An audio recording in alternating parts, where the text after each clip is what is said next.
செய்தியாளர்கள் வந்தபின் நடவடிக்கை. திருவேற்காடு நகராட்சி அலுவலகத்தில் கழிவுநீர் தேக்கம். மக்கள் நலனில் அலட்சியம் காட்டும் அதிகாரிகள்.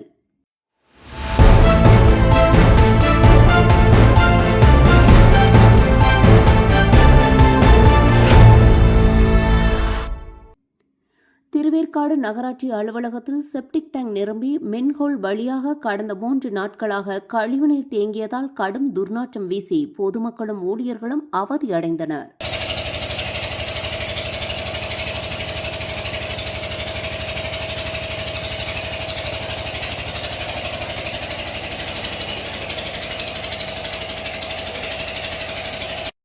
புகார் அளித்தும் அதிகாரிகள் நடவடிக்கை எடுக்கவில்லை என பொதுமக்கள் மற்றும் நகர்மன்ற உறுப்பினர்கள் குற்றம் சாட்டினர்.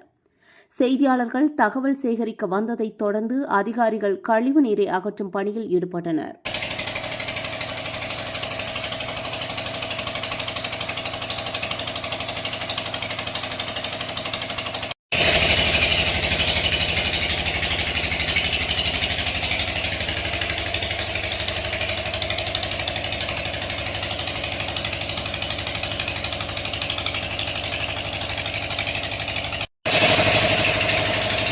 அகற்றப்பட்ட கழிவுநீர் கூவம் ஆற்றில் கொட்டப்படுவதாக கூறப்படுகிறது.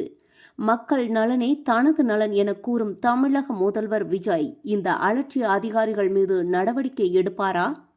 வேதா நியூஸ் டைம் செய்திகளுக்காக செய்தியாளர் வினோத்குமார்.